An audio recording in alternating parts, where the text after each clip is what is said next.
Good afternoon, and welcome to the Barefoot Bay Recreation District Board of Trustees regular meeting for December 4th, 2020. The meeting will now come to order. As we do before each board meeting, the trustees would like to take a moment of silence to remember all our service personnel, both men and women, both who have fought and who are still fighting to protect this great country of ours. Also, let's remember our Barefoot Bay residents, both past and present. We will follow this with a pledge of allegiance led by Mr. Gruno. So now let's have a moment of silence, please.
Thank you for coming.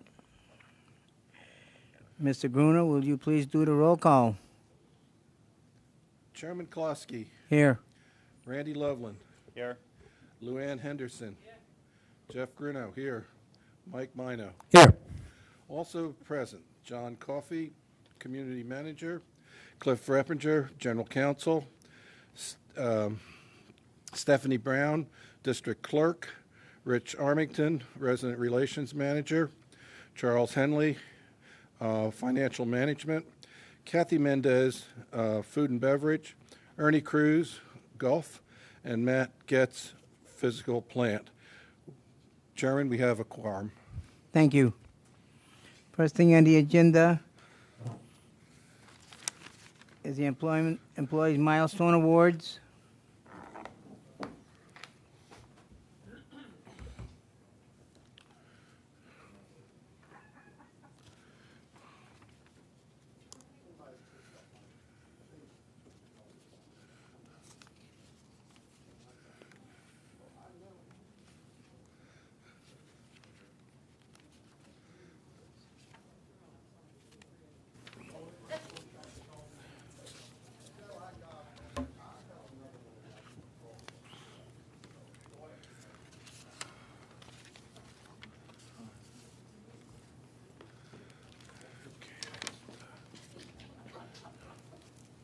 How you doing, Joe?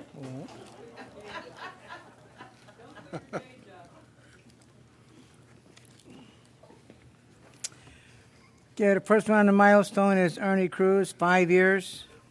Barefoot Bay Recreation District Employees Appreciation Certificate awarded to Ernie Cruz in grateful recognition of your 5 years of dedication and valuable service to Barefoot Bay Recreation District. We couldn't do it without you.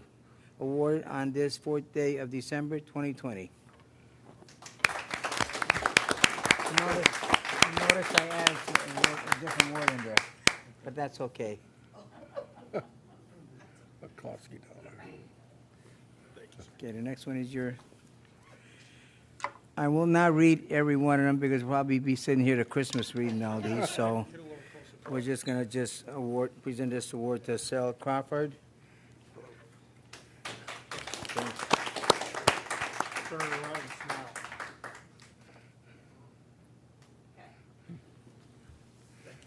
Thank you. Thank you. Next is Rich Armington. Oh. If you take a picture, can I fix my hair first? Thank you. Thank you.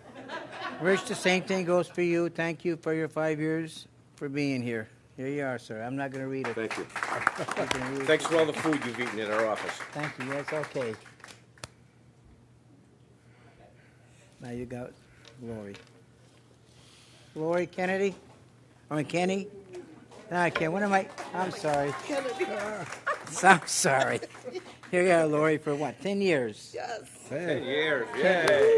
Thanks for shooting himself. I just went out of... I know. Thank you so much. I know.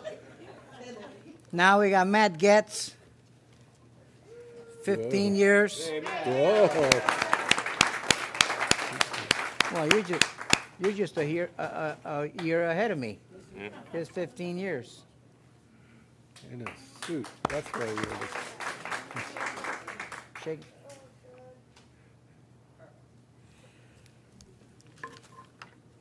Guy Watson, 5 years.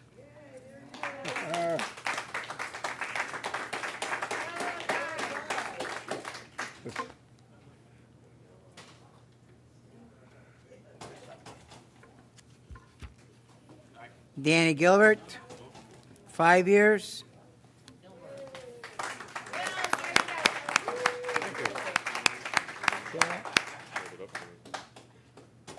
You don't want to shake hands. Okay. That's good.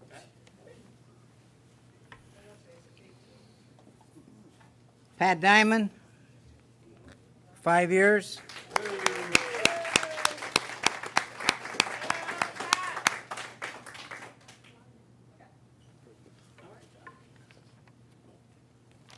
What is it? Daddy Cole, 15 years. Thank you, hon. Thank you, Joe, and bye. No, we gonna you're get going a to have a picture? picture taken, yes. Oh, okay. Okay. I'll give you a I hug. just want... I'll give you a hug. I'll give you a hug. Yes. Have a good time. Thank you very much for everybody for these long time working here. So, and I appreciate what every one of them did. Thank you.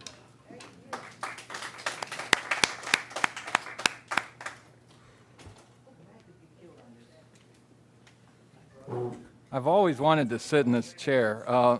Mr. Chairman, please take a seat at my chair. We have something for you. Oh.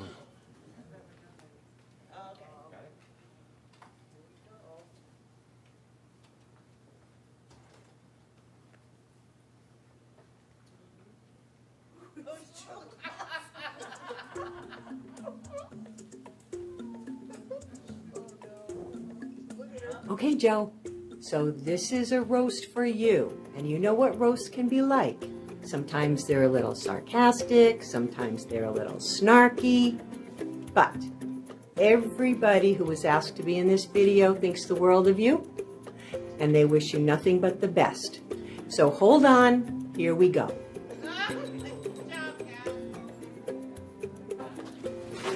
Retirement, Joe Klosky. Say bye, Joe.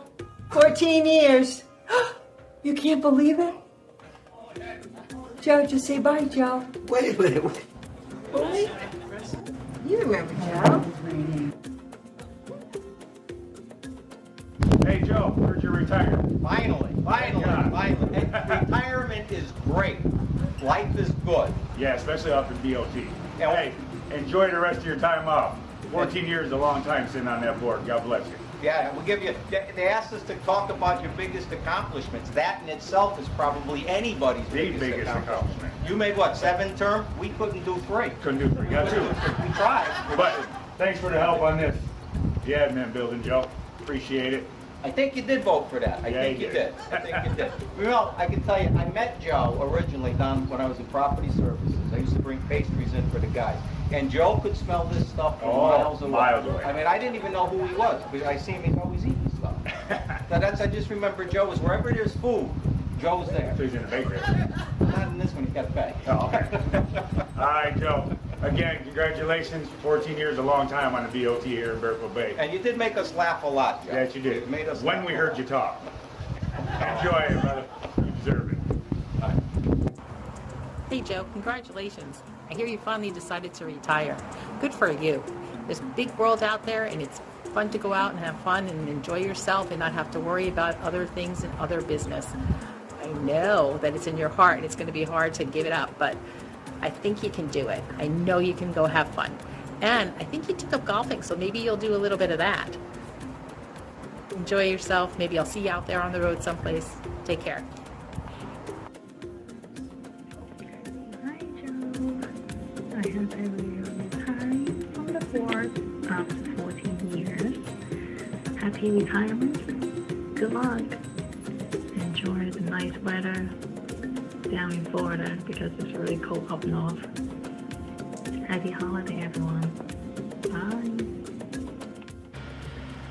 Hey, Joe. We're back to harass you again. It was fun serving on the board with you for a couple terms, at least for me. I never thought you'd leave. Always wished you would. And maybe now that you're gone, I'll get back on the board again. Enjoy your retirement. Have fun. By the way, congratulations, Joe, and Godspeed.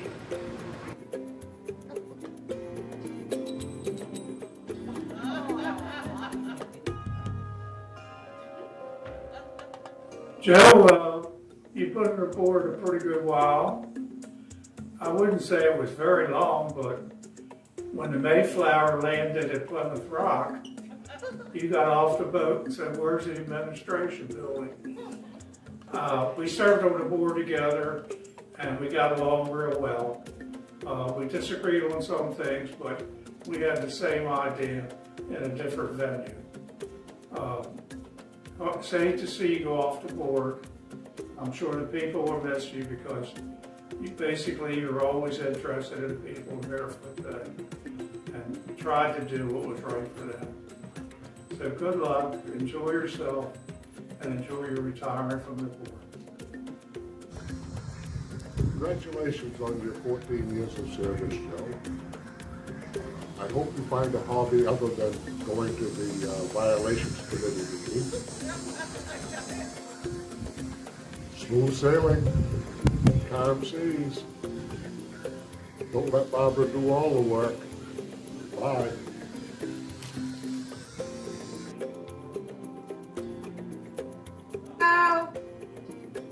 Bye-bye, we'll miss you at Christmas in the nut cake. Ooh. Bye, Joe. Gonna miss you on Fridays. Bye, Joe. Visit us. Bye, Joe. Thank you for signing all my releases and my satisfactions and liens and lots of checks. Thank you for everything. Who's next? Just the secretary, Mrs. Our chairman. Hey, Joe, congratulations on the 14 years. I hope you come in every Monday through Thursday to make us a pot of coffee. Hey, Joe, I feel like I just got a raise with you being gone. It won't cost us as much for food now on Thursdays. Thanks, Joe. Gonna miss you, Joe. Yay! Bye, Joe. Joe. Say bye, Joe. Bye, Joe. Bye, Joe. Nice having you for 14 years. Yes, he was a big supporter of staff. Good luck. Bye. Good luck, Joe. Happy retirement. Best of luck, Joe. Thanks, Joe. Thanks for all you've done. Great job on the parade every year. Great job on everything. Thank you. Double blessing and thank you. Thank you, thank you. Joy and the golf course, and we really appreciate it. God bless, and find a new teacher. Thank you, Joe. They're all saying bye, Joe. Bye, Joe. Bye. See you later. Thanks a lot.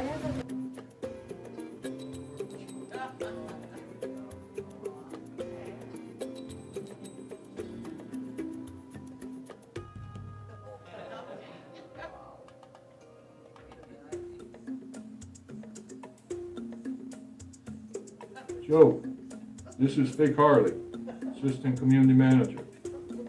I hate to see you go, but happy retirement. I got news to give you too. I'm retiring. All I heard from John was how he taught you to play golf and you beat him every time they play. So I come up with designing a miniature golf course so John has a chance. And what do? You turn around and beat him every time they play. So I'm retiring from the design work too. Happy retirement, Joe. Bye. Joe who? What was his name again? T See that short guy? It's been 14 years. Why doesn't anybody know this guy? Okay, happy retirement, Joe. Esse aqui que é o Joe? Yes. Ah, sim. Ele encostou o carro dele no meu lá no parking lot e nunca chamou nada para consertar nada. Esse aqui que é o Joe. Hi, my name is Louise Krause, and I served with Joe Klosky on the Board of Trustees from 2008 to about 2016. During that time, I remember many of the struggles and the accomplishments of the projects that you see around you. Particularly fond of the playground area. That was a relocation of a playground that had fallen down and was broken down. We planned a playground that would be safe and fun for kids of a specific age group. Adding to those enhancements were an improved walking trail, the fishing pier, and the addition of pickleball courts to an unused tennis court. Now at that time, Joe and I didn't know anything about pickleball, but we soon learned because the residents educated us on the importance of this pickleball craze that was hitting the nation. I appreciate the time that Joe served on the Board of Trustees, and during that time, his wish was always to make people happy. Seeing these lasting projects are a special kind of thanks. Thank you to Joe for his many years of service. Best wishes on your retirement. I know that I will see you around the Barefoot Bay enjoying the amenities. I hope that you'll never tire or retire from making this a better place to live.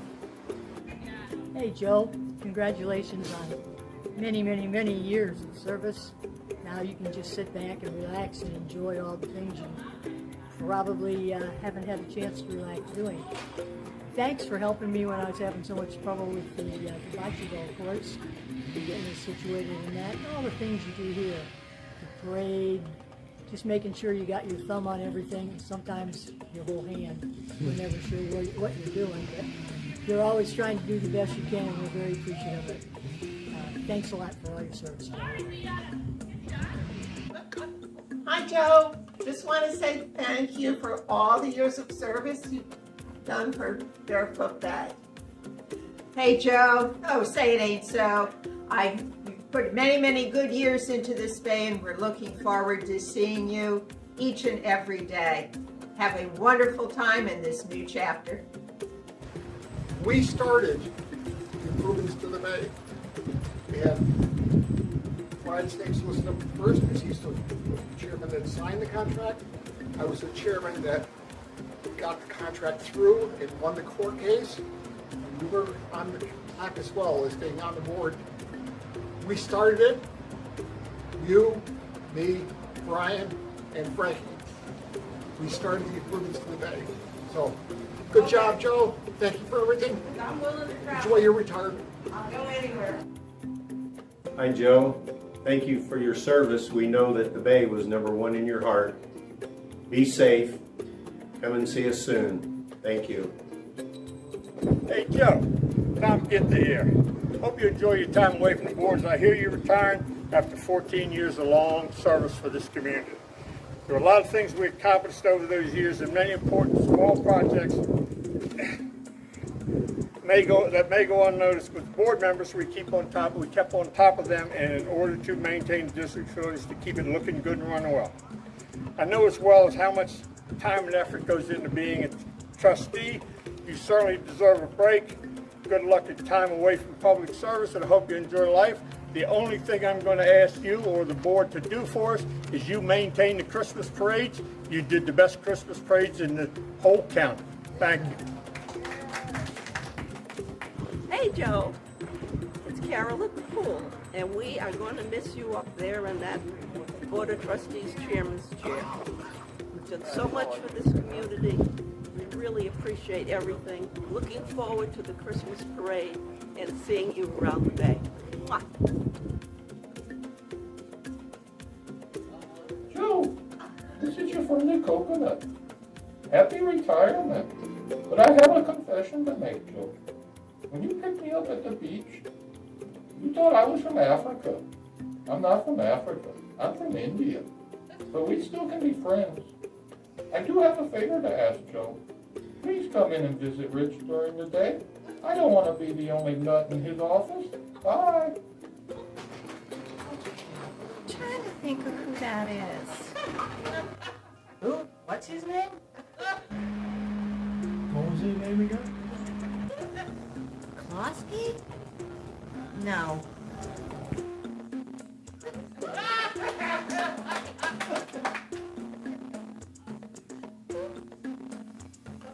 Joe Klosky. I'm telling you, Joe, working here for 2 years has been a challenge. Just understanding you through that mush mouth of yours, wondering what you are saying. So, I just have one thing to say to you. Good luck. Mr. Chairman, I know you served on this board for many, many years. I know you put your heart and soul into this Bay. I know you put your heart and soul into the board. I appreciate everything you've done for the Bay, and I just hope we can carry on without you. Hey Joe, we're really going to miss you on the board. We're going to miss probably the H's, the T's, the R's, and all the other letters that you didn't use when you spoke. What we won't miss is probably understanding the new chairman, because the new chairman might be understandable. But hope you go forward, hope that your life is positive, hope everything is good for you and Barbara, and please stay the hell away from the Board of Trustee podium. Thanks.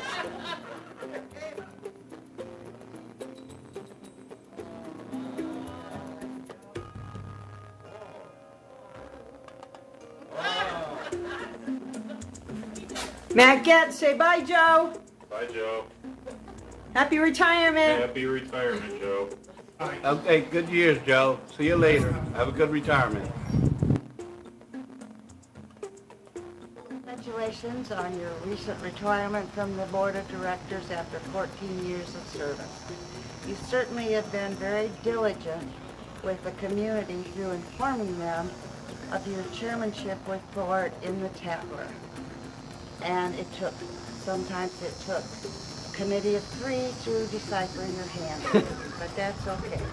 I'm sure the community appreciated it. I hope for the future DOT chairmen will do the same thing. Congratulations, Joe.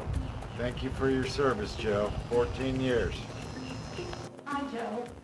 We've just come here to wish you the best and to tell everyone that you have never stopped answering my questions. If you didn't know the answer, you always found out. I really appreciated that about you. Stay well. Hello, Joe, and congratulations on your retirement. You've done a great service for Barefoot Bay. You've been very dedicated. We will miss you, and we wish you well in your future endeavors.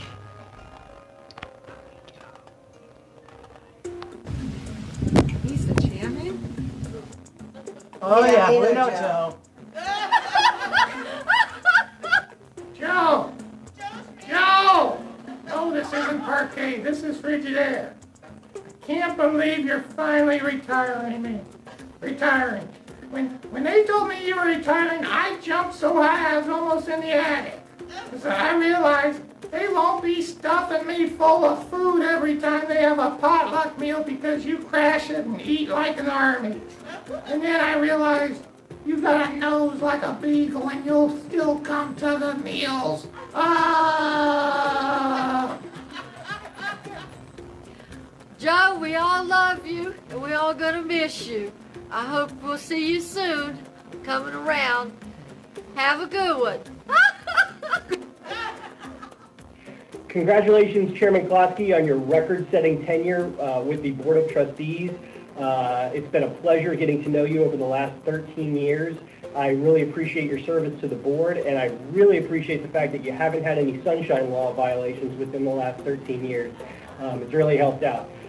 In all seriousness, you know so much about the history of Barefoot Bay and what's going on with the Board of Trustees that I sincerely hope that you stay involved with the board and that you continue to participate in our meetings as we move forward. I also want to say thank you very much for allowing me to participate in the holiday parade. It's been a great tradition for me and my family. So I wish you the best of luck in the future, and I hope you get all of the kielbasa you can possibly eat. Hi, Joe. I just wanted to take a moment to say congratulations on your retirement from the Board of Trustees, and truly a remarkable achievement to have been on the board this long. I remember all the years that we worked together in the district clerk's office. There was never a dull moment, but you hung in there, and you were always committed and dedicated to doing whatever it took to help the community. You really love that community, and it showed. So I hope you're enjoying your celebration. It's well deserved. And hopefully you can enjoy retirement now that you don't have all the responsibilities of chairman of the board. So have fun, Joe. Take care, and Merry Christmas. Joe, I can't believe this day is here. You've been the icon, you've been the one constant my whole 7 years here. We've been through so much together. Hurricanes, crazy board meetings, you name it, we've been through it together. I've been sworn to secrecy of what happened on the road to Sanibel Island, so I can't talk about that. But I'll have you know I'm never teaching anybody else ever to play golf again. And I'm not going into why. You mean so much to this community. I hate to see you go. But one thing I'll always remember, I'm so thankful you were the first trustee I interviewed before I took the job. Bye. Joe, it was nice knowing you, but I'm sure you will be back. Happy retirement, Joe!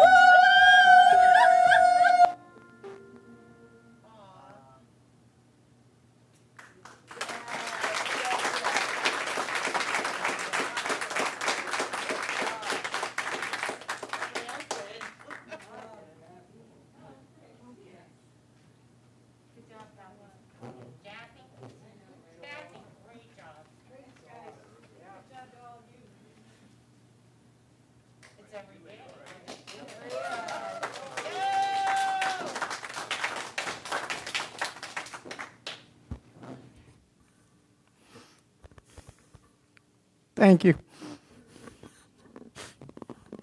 Thank you very much. And we'll continue with the meeting now.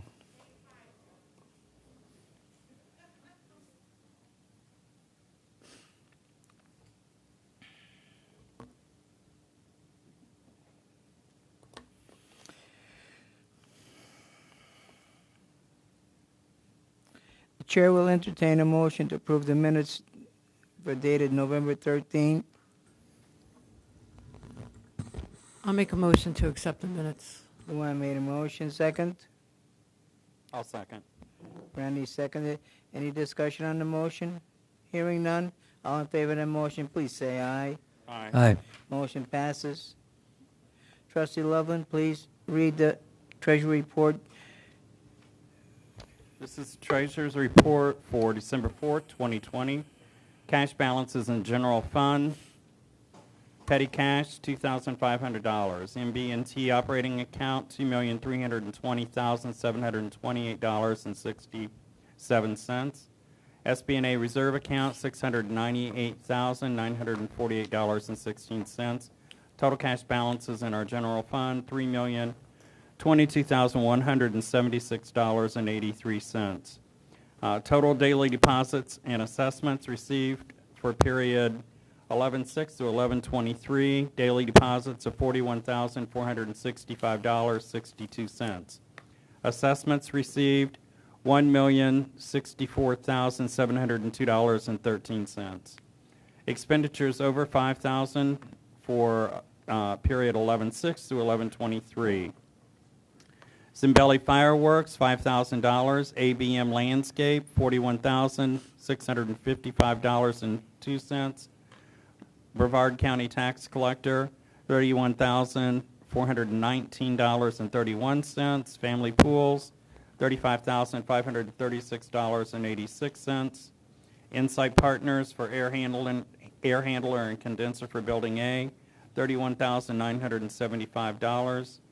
Pay request number 3 for Building A renovations to Parka, $27,385.37. Florida Power, $6,194.35. Gabriel Roeder Smith and Company, that's our auditors, $7,000. Health First Health Plan, $25,064.97. TLC Engineering Solution, Building A Reno Lounge and Patio Reno, Beach Restrooms, $15,942.92. Payroll for pay period ending 11/8, $52,874.65.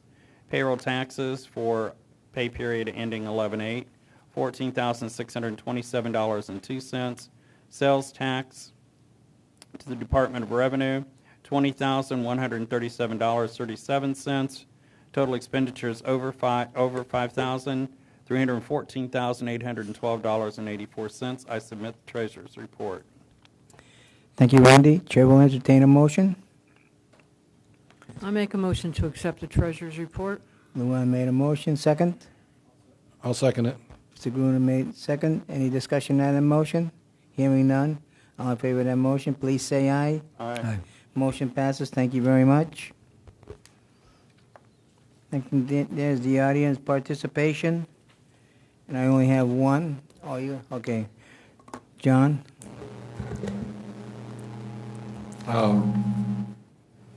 Letter from Richard Swatlow, 635 Marlin Circle.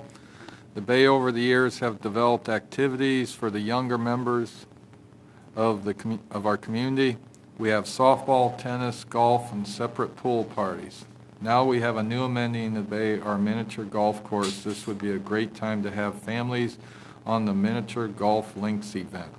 The BOT could develop an organized time frame where the BOT would invite parents and their children to play miniature golf and introduce them to this family fun activity like we did with the pool time activities for our youth. I believe the Bay did have a popcorn machine. We could offer popcorn and punch with little cost to the Bay. The BOT can answer a resident's question at a meeting. Their rules say they can, especially because this involves families. Can you answer this question? Is this an activity you would want to develop? This is for families with children. Can you please give a reply to this question at this time?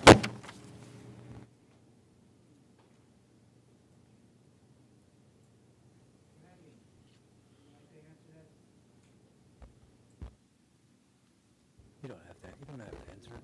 If you don't want to. I don't really have any comments I'd love to be able to answer it, but I don't see it in time to really do the research, so I could not give Right. an educated answer, and I'm not going to sit up here and just give an opinion. I think it's a good idea, but I don't think we should start the precedent of answering questions now. That's what I wanted to hear from the trustees. In other words, we do not answer somebody asks a question, so it can go to the district manager and discuss it at a later time, but we as a board, we don't have to answer them. I would say put it on the agenda for a future meeting. Thank you.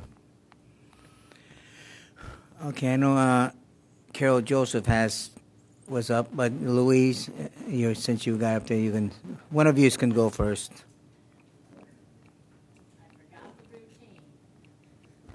I forgot the routine of signing a slip. Sorry about that. That's okay. I do want to say thank you to Kathy Mendez for putting that video together. She did a wonderful job. She couldn't control the weather, and so when Tom Ginther and I were standing out by the playground, it seemed as though the words were taken away by the wind. So what I did say was that I always remember that you had the best interests and you wanted the residents of Barefoot Bay to always be happy. So thank you for your service. Thank you.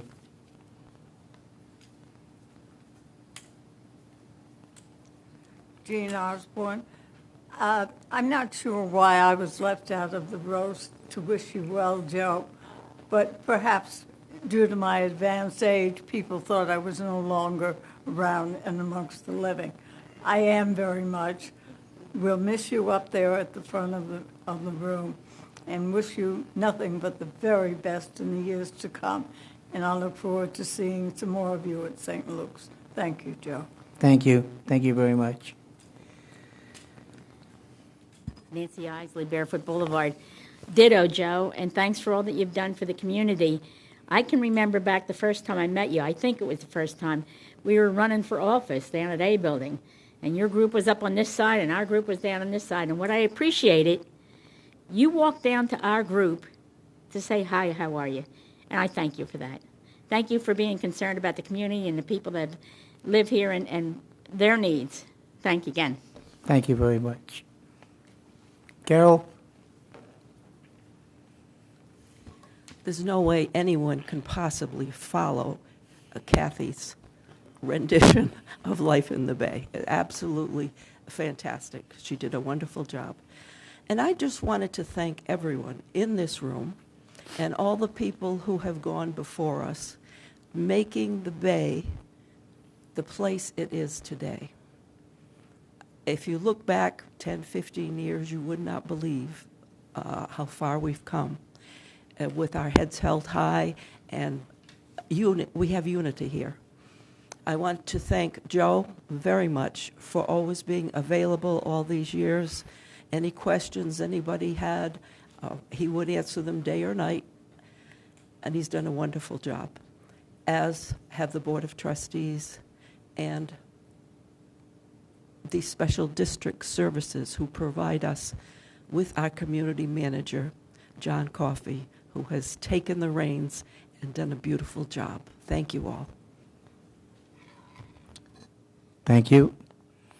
Anyone, any other comments? Audience participation is now closed. An unfinished business. Phase reopening discussion. John? Yes, Mr. Chairman. Trustees, residents here and watching at home, the board has reviewed our reopening at each meeting since the start of the pandemic. At the last meeting, the board moved to put the tables and chairs back out on the 19th hole porch, and by consensus to keep the billiards room closed. We did receive an email that I forwarded to you from a billiard player requesting you revisit that. Additionally, we had told you last month that we would bring a proposal for January.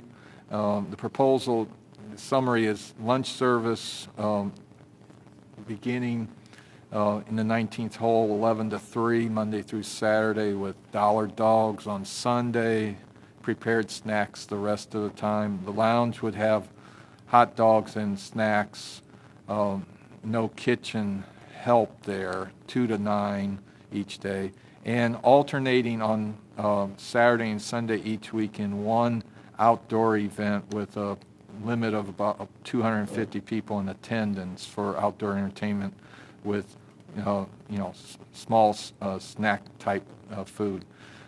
It is possible with reopening the kitchen to do small event catering that's held in this building out of the 19th hole, but catering anywhere else, especially Building A, won't be able to happen until that project concludes in March. If staff has if the board has any questions, my staff and I would be happy to answer them. Board? So John, are we on? So John, what you're reading here, that's what you're proposing doing now, starting immediately? Is this on or not? Can you hear this? Can you hear this? I'm on, but it's not. Can you hear it? So you're proposing this starting effective after this meeting? No, the first week in January. First week in January, okay. Because I still, and I know I'll get static for this, but I still think this is the worst time of the whole pandemic that we're going through right now. We have to be very, very careful. This is, highest number of deaths yesterday in the entire country during the whole time. So I think we have to be careful going forward. I gotta agree with Mike. Yesterday was a bad day in the country, and we're not over the Thanksgiving hump yet. That's still coming. So I think we should probably take a very cautious hold at where we're at, reevaluate the next meeting.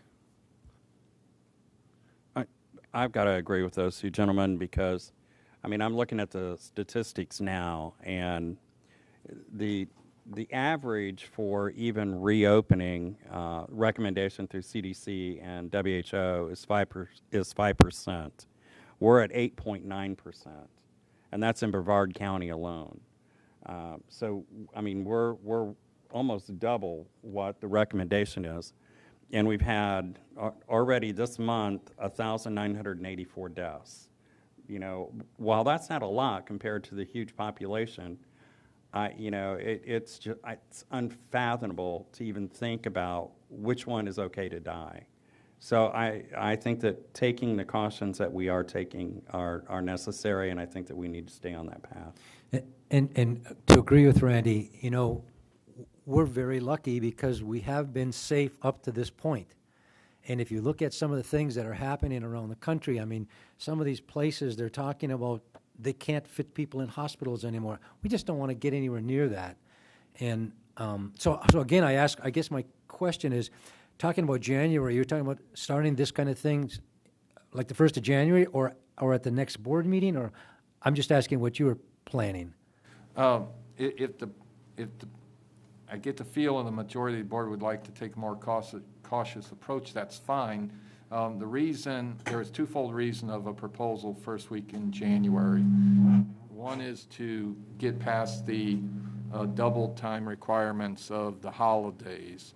And two, this will in effect recall some of our laid off staff, and so we can't just turn the switch overnight. If the board would like to revisit this on January 8th, we could potentially have towards the end of January reopening. No, and I'm not saying that. If the 1st of January is fine with me, I guess I'm just simply saying that between now and then, if things really start going south, yeah, we would just don't do it. Yes. Just don't do it. Yes. Because I agree, we have to get staff back. They ask me all the time, are we going to do something to get them back?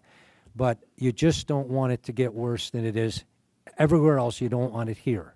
So again, 1st of January is fine with me, as long as we're giving him the option to say no, it's not right to start it.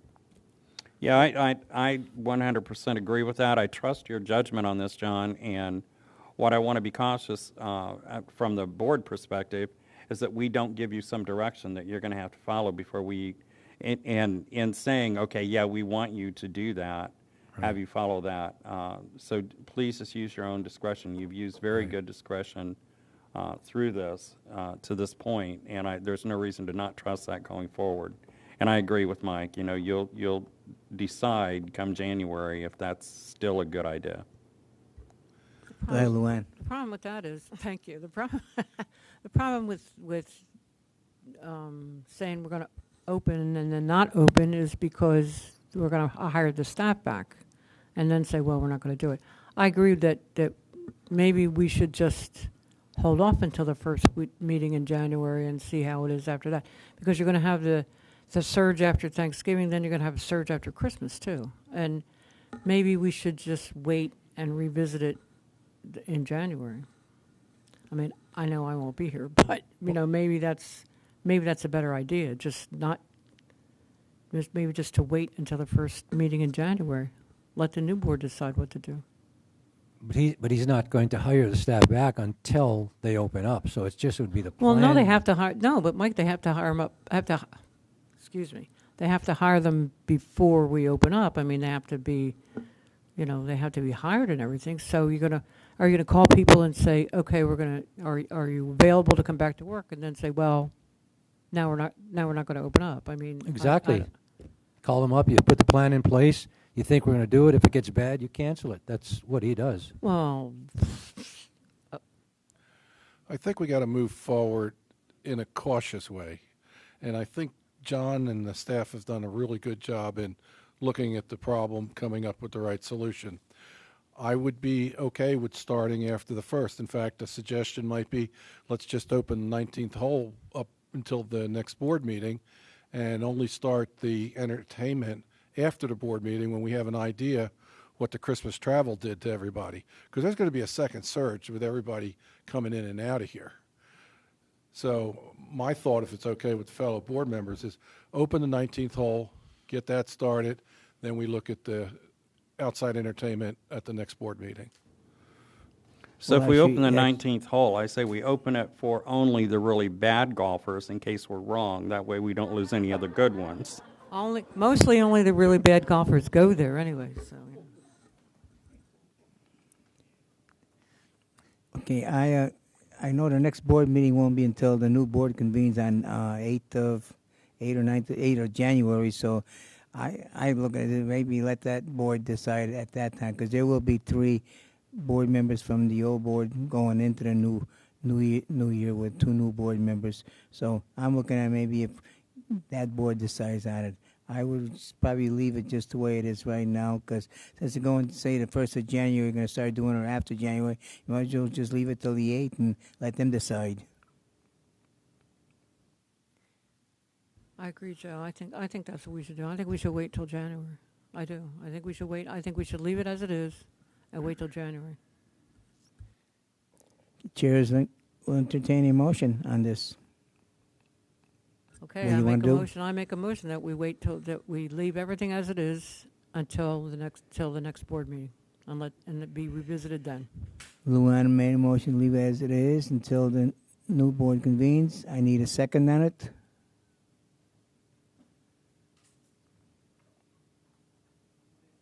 Hearing none, so the motion fails. Yeah, I'd make a motion that we leave John's proposal as it is, leave it up to his discretion to put the plan in place to bring staff back as soon as they can in January, to open up according to his schedule here, and if things turn sour between now and then, it's his discretion to say, nope, we're not going to do it, we're going to cancel. I'll second that. Okay, any discussion on that motion? I take back my. You think, okay. Hearing none, all in favor of that motion, voice vote. Randy? Yes. Yes. Luann? Mike? Yes. Joe knows, so it's 3-2, and motion passes. Thank you.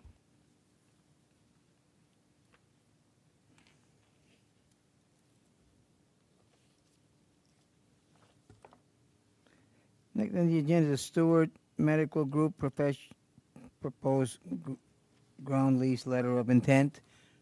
Mr. Reppinger? Thank you, Mr. Chairman. Hopefully that's on. I've passed out copies of the executed version of the amended LOI, just for everybody watching at home and to kind of bring us back up to speed. The original LOI was proposed April 27th, 2020. The rental rate that was listed in the original LOI was $9,000 a year annually, based on an appraisal that was done by Tuttle Armfield Wagner. After the board at that time, when the board considered the original LOI, it indicated its desire to move forward, but wanted an evaluation of the rental rate and terms of the LOI. After consultation with real estate valuation consultants, consideration of similarly situated commercial and publicly owned leased properties, we proposed a alternate rental rate, annual rental rate under the lease terms, proposed lease terms of $20,000 a year, up approximately 55% over the original LOI, and that was accepted by Stewart Medical. And that's incorporated into the draft that you see in front of you. Actually, this was the executed version that I just passed out from Stewart. The terms of the lease would be an initial 10-year period, and the original LOI was a 5-year period. So not only have we increased the rental amount annually, but we've also increased the term. There are 2 options under the lease agreement. They're 10-year options. In each of the 2 10-year option renewals, the rental rate would increase from $20,000 a year to $25,000 a year. And you can see in the base rent during the initial term section of the letter that the total amount of the rental during the initial period is $200,000. The total amount of the rent during each renewal period is $250,000. So potential $700,000 of revenue over the 30-year period. In the rent commencement section, you will see that there is a build-out period that has been proposed. We've worked on this and came to what we believe is to a reasonable period of time for the build-out to occur, which is 9 months with 1 3-month extension period. So there's a total potential build-out of 12 months, during which time there would be a rent grace period from payment of the rent. Thereafter, if the build out has not been completed, if there's not a certificate of occupancy or completion, there's a rent shall accrue at half rate up to 15 months, and then at that point in time, full rent would kick in. Obviously, there's incentive for the medical group to try to get the build out done as quickly as possible. We want it to be reasonable. I think 9 months is probably a doable time frame from getting the engineering done to getting the plans review. Obviously, with the situation the way that it is right now, things are a little bit slower, but we think that 9 months is probably a doable period, and 12 months is definitely reasonable. And so that's what we've agreed to as far as the rent abatement period, and hopefully they'll complete that sooner. Obviously, if they do complete it sooner, then full rent will kick in as soon as the certificate of completion is issued. Lessee pays for all the real estate taxes and the utilities and utility extension and site work, site improvement work. They will indemnify the district for the site improvement work and all of their operations during the term of the lease. And though the finer points, these are obviously general concepts of what we've agreed to in principle for now to incorporate into a lease agreement. The last term is on exclusivity. Stuart was asking for exclusivity as far as medical clinic operations. We do obviously have an existing lease agreement with Shaw Medical Group that was entered into this year in the shopping center. Stuart is aware of that. That is not a problem for Stuart. Stuart just doesn't want any additional leases to any additional medical clinics other than Shaw. And there is no exclusivity in the Shaw rental lease agreement, and so this will not conflict with that. And Stuart is okay with the current existing Shaw lease. We just can't if another medical provider came in and wanted to lease any space from us, we couldn't do that under the terms of the LOI. So with that being said, I'll let you ask any questions. If the board does approve the LOI today, what we will do is take these terms, draft them into a more formal lease agreement, which would then come back to the board on the first meeting in January. But this will basically set the parameters of the terms of the lease agreement. I have a question. Is 9 months rent rebate and then 3 more? Is that a reason? Do you think is that a reasonable amount? I mean, I know there's a lot of work to be done. There's a lot of stuff to be done to get that place to get the land ready for use. But is that a reasonable amount of time? I think so. If you look at the timetable for getting engineering done and getting a submittal submitted, you're probably looking at 3 to 6 months by the time that they get through the approval process, depending on what's required. Stewart's initial feasibility study showed that they could build out in a 9-month period, and this was back at near the beginning of the pandemic, but the pandemic was a thing in April, so they were aware of that, and that was their proposal back in April. So they believe that they can do 9 months. I think that that's reasonable based on similarly situated projects and the site work that needs to be done. So we think it's reasonable. Okay, thank you. It is Cliff, modular. they've signed this already, correct? That's correct. Now, if you have alternate proposals that you want to see included in the lease agreement, we certainly can work with that. But these are the terms that they are proposing to us as agreeable to them based on our negotiations. Well, Cliff, I think you've done an incredible job on this. I know that we started out with 9,000 and ended up with 20,000. So kudos to you for that.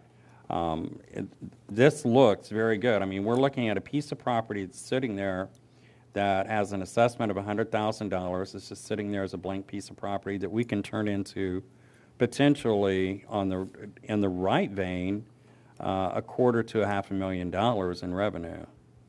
And without putting out a dime, without putting out a single effort or any sweat equity, I don't see how we could go wrong with this. I think this is a win-win. We should get on it as soon as possible. What better than having a medical clinic that you can drive your golf cart to? I mean, and like Randy said, that ground back there was either drainage or dog run. So I really think that we're ready to go on this. One other question. I know this is a letter of intent, and maybe it would come out in the final document. And this is just quite, what if they started this and then started digging, started getting ready to put the building up, doing all the things, and then they just said, no, we're not going to do it? Well, what would happen? Well, they'd be in breach of the lease agreement, so depending on the terms of the lease agreement, we would have to deal with that. That's what I'm saying. There would We'd be have more to about that in the lease agreement itself, correct? Yeah, if they just decided to walk away, I mean, we'd have a lease agreement, so we'd have to work out the terms of them walking away from a long-term lease agreement that they would sign. That would be dealt with on that end. And just if I might add, and I appreciate the comment, Trustee Loveland, I will say the person that really deserves a lion's share of credit for this is Mr. Coffey. He really helped with establishing a baseline amount for rent of what staff thought that they would support, and that kind of set the tenor and the tone for how it was evaluated. So really, Mr. Coffey deserves a huge amount of credit in making his suggestions, which were incredibly valuable in the process. Remind me again, which one of those two are Mr. Coffey? We're not sure. Anyone else?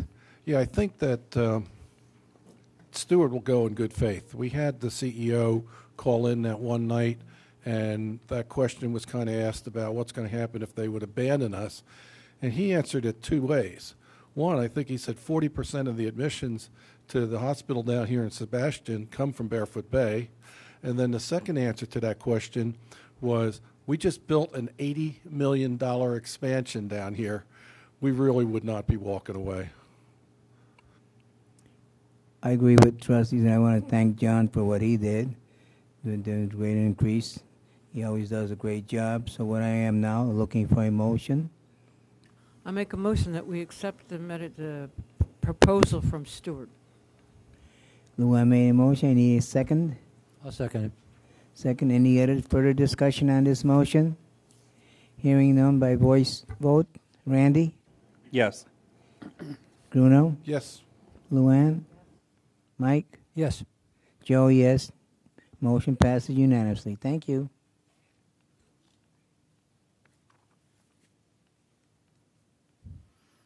Next is the DOR violation 180088582, 702 Bougainville Circle. Richard?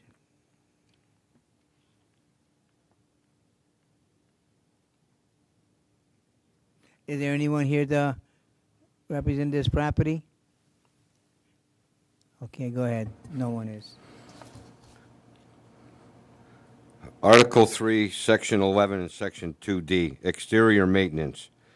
The first violation occurred on 8/20 of 2018. That's when we first started this, but this violation really occurred Hurricane Irma 2017, so we do give people time. We've done 11 follow-ups. We've done 18 pictures have been taken. And the first violation was presented and found in violation by the Violation Committee on November 13th, 2020. Staff has signed affidavit of notices and attached pictures. Respondent has been notified by first-class mail, certified mail, and the property has been posted. Staff recommends the BOT refer this violation to General Counsel Reppinger for legal action, equitable, or other appropriate action with failure to comply. If the BOT brings any such action to enforce the DOR, the charge for such action shall be charged to the respondent's account and shall constitute as a lien. I read this and I looked at it and I'm not going to ask any questions. What I am asking is for a motion.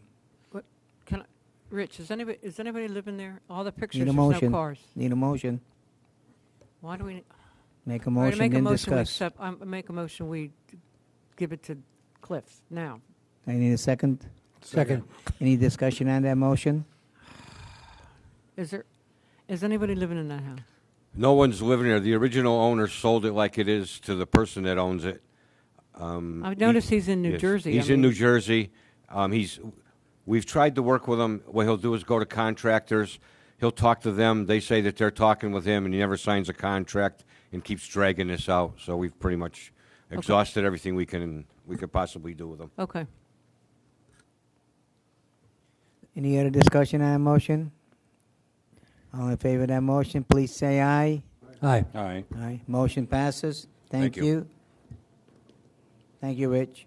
So, question on this, and not on the motion itself, but Rich, maybe you'd help too. So again, and Luann, that was a good point. Is anyone living there? The owner is in New Jersey, doesn't come here, doesn't rent it out, doesn't do anything with it, won't sign the documents, the contracts, whatever. So we send it to Cliff, and what in effect would we end up doing? Cliff, what would we do? Initially, we can try to reach out to owner and see if it makes a difference if legal counsel is talking to him or not. I mean, sometimes that does get compliance when we talk to him, but I don't know enough about this particular owner. Rich and I have not talked about this, so I don't know how responsive they are or how responsive they would be to our encouragement that they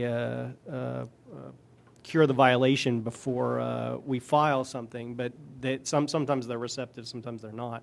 If they're not, what the process would be just like any other case. You'd file an action. You got to serve them in New Jersey. Now, let me back up a step for a second. There's also the possibility of trying to negotiate. If the owner is simply just removed from the property, doesn't want the property, negotiating some kind of a deal through NRP. Okay. That's always a possibility that we're looking at if that potential's there. And it's a property that nobody has an interest in, if they really don't have an interest in it. If it's an absentee owner and he's in New Jersey and we file a lawsuit, what the lawsuits are basically the same thing. It's the same lawsuit in every case. It's an action to declare the property in violation and an action to enjoin them to require them to come into compliance. The order's only as good as the person that's going to comply with it. There are certain cases that are better suited for those type of actions than others, like debris type cases where the district can go on. Maybe it's an occupied property where the district wants to get the ability to go on and cure it. Okay, well, that's a case where if you get an injunction and the court says, hey, district, you can go on and cure that violation, great. Okay, well, now we've got a court order that says that we can go on the property and cure the violation.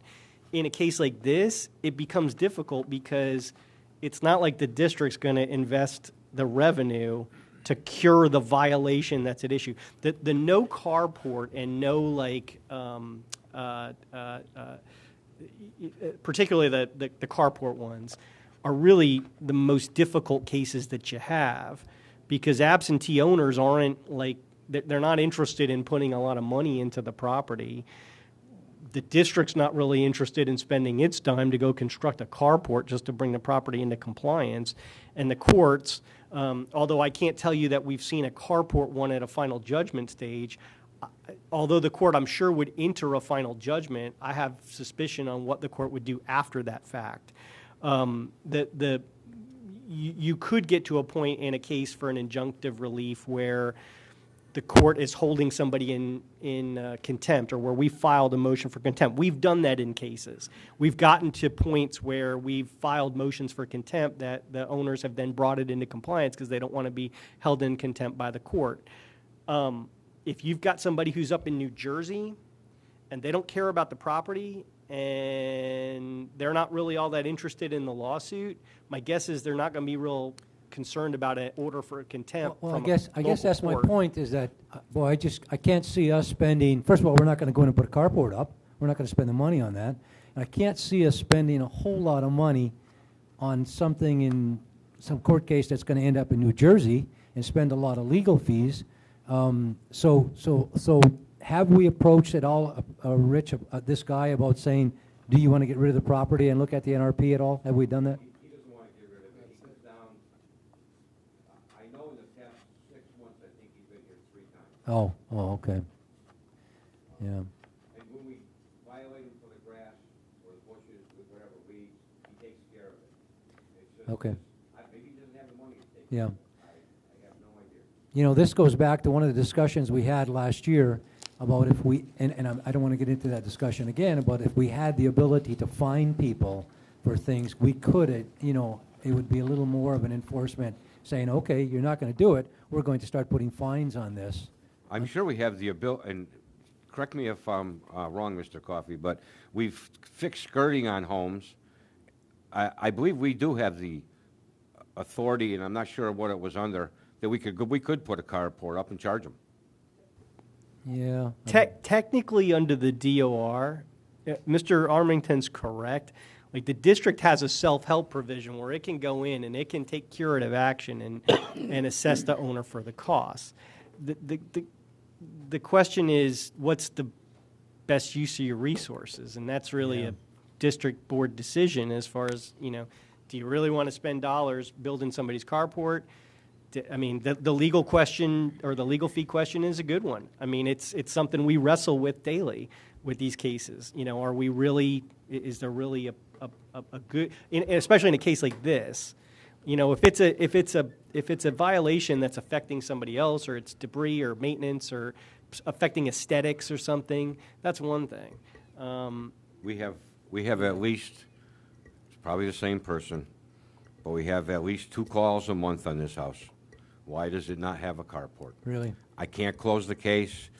I have to pursue it as far as I can, and I believe since 2017, probably we've gone far enough that we can do. And our only alternative is to give it to Cliff. Okay. Now, I do think, not to belabor the point, and I know that you don't want to go there, and I don't want to go there right now either, but we had the workshop earlier in this year where we talked about potential examination of amending the DOR for fining, which after talking to Holiday Park, I had kind of come full circle, or maybe I did a 180 on, I guess you'd say, from my original opinion of saying, you know what, I don't think we can do that, to maybe that is something that we can work with, and their tools in the toolbox might be a little better. Candidly, I'm not sure that you're going to get any better response from a violation standpoint from a fine versus anything else in a case like this if the person doesn't have the money. But it is something to consider. At least you'd be putting liens on the home. You'd be putting more of a lien on the home. At some point, they're going to have to pay it. That's the point. Yeah, it doesn't get you to compliance any faster than anything else, though. That's the thing. It depends on how responsive they are. Again, these cases are kind of owner specific and violation specific, depending on how responsive an owner is and what the violation is. But that's something that maybe in the coming year we can kind of start maybe bringing back up, or maybe have another workshop on it at a point and see where we're at on that. I know Mr. Armington's supportive of it, and so we can talk about that, but we don't need to talk about that now. But maybe moving forward in the future.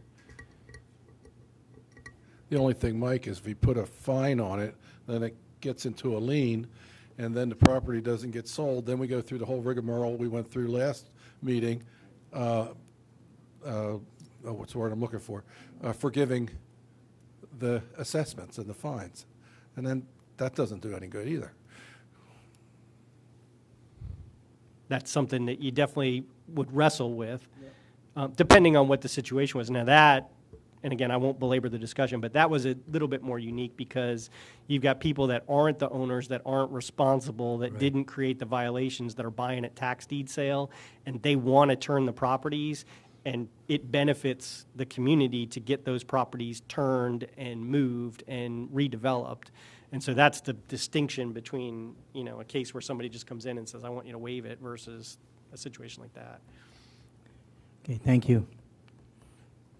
Next on the agenda is the interlocal agreement with Brevard County for potential CARES Act funding. John? Want me? Okay. So what you have in front of you, Mr. Coffey, staff has identified certain items of potential reimbursement from CARES Act funding with Brevard County based on Brevard County's latest action that was taken on November 5th to allow for the district commissioners to have authority to allocate CARES Act funding where they want to. And so staff sent a proposal to Commissioner Tabaya asking for reimbursement. That request was forwarded up to the county attorney's office for review. And what the county attorney's office did with it was they looked at the issue and they decided to treat the district as if it was a municipality for purposes of reimbursement of CARES Act funding. The county has an interlocal agreement with all of the municipalities that are requesting CARES Act funding as public entities. And so the county, in order to evaluate the district's CARES Act funding request, is asking that the district approve the interlocal agreement for CARES Act funding. So what you see before you is the same interlocal agreement that the county has essentially with all of the municipalities for CARES Act funding. If approved by the board, then we can approach the district's third-party evaluation consultant, which is Tetra Tech, and advise them of our request, and they will request additional information if they need it, and then they'll review the funding. Funding is not guaranteed. None of the items are guaranteed to be reimbursed, but in order to actually process that reimbursement, this interlocal is needed. Chair will entertain a motion. I'd move that we approve the interlocal agreement with Brevard County for potential CARES Act funding. Trustee made a motion. Second.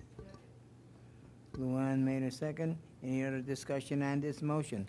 Yeah, should we be turned down for the reimbursement, where would we stand on the interlocal agreement? I think it's only utilized for the purposes of evaluation of the request. So once it's denied, unless there's additional funding, you only have until, or eligible expenses, I believe, are through, is it December 31st, John? December 31st. So once that time period takes, I don't know what will happen, but that's it. Okay. Any other discussion? All in favor of that motion, please say aye. Aye. Motion passes. Thank you very much. Next is the Residents Relations Finance Reorganization. John? Mr. Chairman, trustees, this proposed budget amendment with the resolution would move the benefits from a vacant full-time position in finance to a vacant part-time position in resident relations, convert that to full-time, and also eliminate a vacant part-time DOR ARC inspector position. While all three positions are valuable, going forward, I think most of us understand that our revenues are going to be a little tighter, and in constantly reviewing operations, our weakest link right now is in our resident relations office, specifically HR function, Mr. Armington has single-handedly been doing the work since about May when his part-time position went vacant. I hope Mr. Armington is with us for many, many, many more years to come because he does a great job. But a full-time backup would add depth and some security to that critical position. All three positions are vacant. This would transfer this year $19,000 to R&M Capital for contingency. Going forward, there would be about $22,000 in recurring monies not spent on these three positions. Staff recommends approval of the resolution. Mr. Reppinger? Read the Reppinger. Resolution 2020-16, a resolution of the Board of Trustees of the Barefoot Bay Recreation District amending Resolution 2020-08, amending the budget. I make a motion we accept the resolution because it's just bookkeeping. I'll second It's it. only bookkeeping thing. Okay, Mr. Marino, second. Any discussion on that motion? Hearing none. I All in- have questions on it. A couple ahead. questions, just for understanding, okay? And it's just clarification. So we're actually going to save looking at your chart, we're going to save $19,000 per year, right, by doing this? Okay. Yes. And just a point, somehow that's $615 off.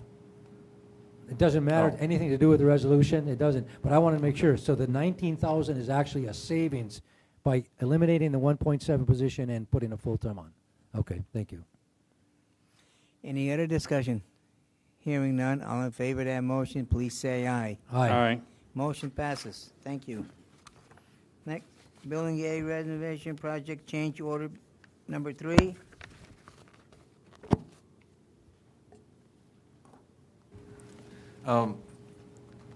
For the sake of the audience and those watching at home, I'll briefly review what I have provided to the board previously. 4 change orders were submitted to myself last week. All 4 had been priorly discussed with the engineers and the vendors. And for folks new to Barefoot Bay, the policy manual grants my position the ability to approve up to 10% value of change orders without bringing it to the board. The first and biggest change order I approved was replacement of structural supports under the rooftop HVAC system over the custodial offices. That added $22,000 and changed the contract in 30 days. The reason the 30 days was added was when they removed the old HVAC system, it was only then that the true level of corrosion to the old structure was there. And due to the new style HVAC units in there, there was some different options that we explored to keep costs low. One way of not having such a costly change order in the 30 days was to put these on the ground and move the shed. Ground space is valuable, especially at the perimeters of our buildings, so I opted for this first change order. The second one was in moving the entrance door to the air handler room on the east side of the building. It became obvious that the air duct and exhaust system had seen better days, and rather than waiting to get the project completed and possibly replacing it next summer, I asked the vendor to do a change order for that. And also, one of the beauties of doing work on 50-year-old buildings is when we took a wall down, we found a hidden pipe going through the wall that nobody knew was there, that at some time there had been a sink or commode in what was the alcohol storage area. And so that change order number 4 is to basically bust up that concrete and stub it off correctly, which should have been done years ago, but they did it the cheap way years ago, and so now we pay more. What is before the board today is change order 3. The CVO donated funds previously to build the pavilion out back of the Building A building. The CVO had discussed with me prior to donating the money, concept of running electric to it eventually. I had recommended to them to wait until we did this project because we were upgrading the electrical panels. Unknown to myself at the time was that the demand to get out there is more than what the excess capacity in the new panels for the building. And part of the reason we're doing this project is, as Mr. Klosky can tell you, for years of doing the ethnic festival, we didn't have enough electrical ability in the building. So instead of doing this project and getting right back to where we were, I asked them to look into a step-down transformer to leave additional capacity in the future for the building. That is why this change order is close to $18,000. It's largely the step-down transformer. It will run conduit, report the concrete, put in lights and a ceiling fan outlet, so later when it's complete, Mr. Getz's folks can install a nice quality outdoor commercial ceiling fan. The CVO is willing to donate approximately $2,500.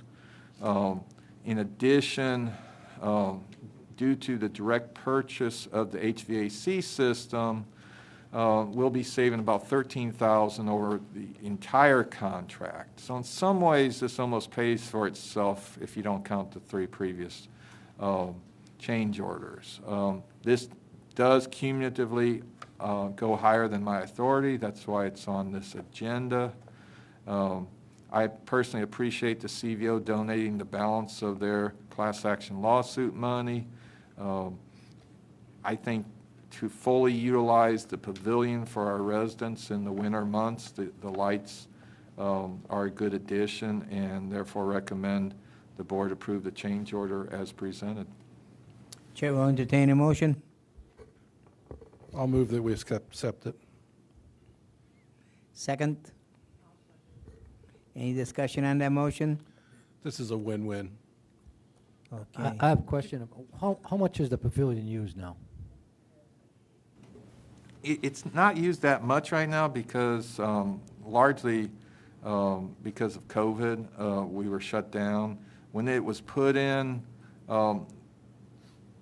there's some debate of the type of use. I think personally, I think the summertime months will have the best usage of this.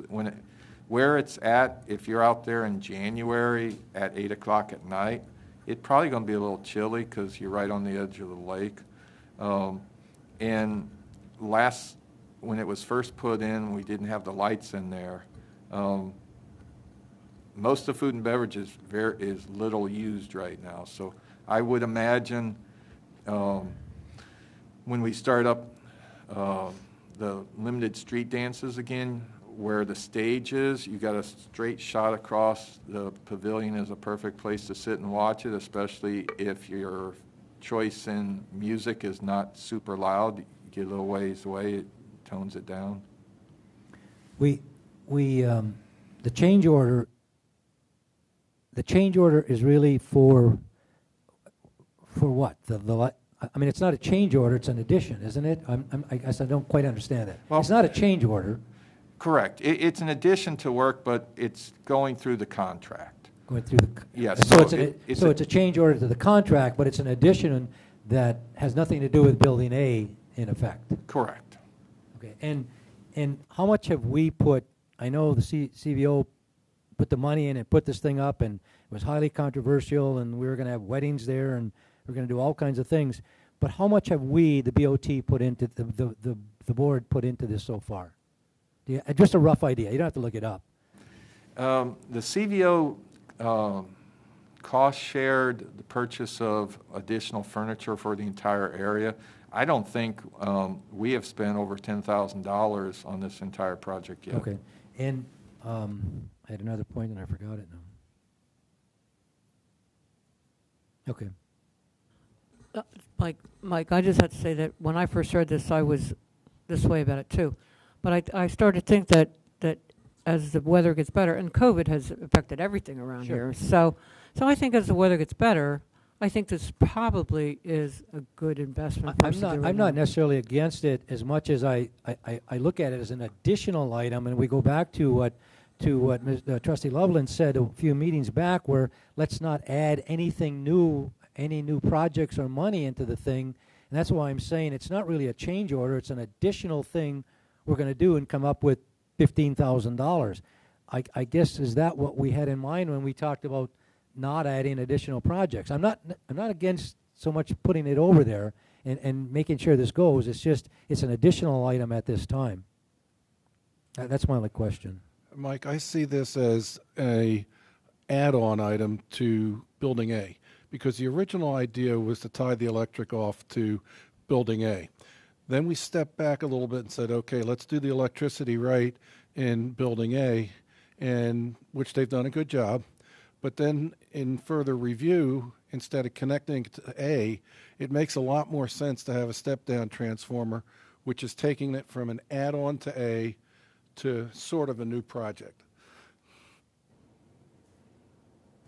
And if I can just add, I understand Trustee Loveland's comments.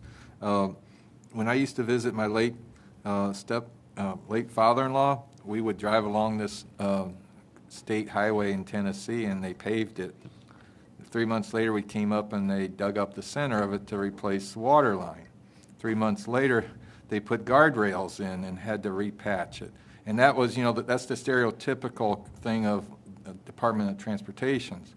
If we waited and did this separately, we would be tearing up areas that this project is putting in. And so that's part of my rationale of when we've got a major project going in one place, do as much as we can while we're there so we don't look like Department of Transportation workers. Okay, I accept that. So notice what he's saying is let's do it right the first time instead of going back and redigging everything up and then patching it up again. So, okay, any other discussion on that motion? Hearing none, all in favor of that motion with a voice? Randy? Aye. Aye. Aye, motion passes 5-0. Thank you.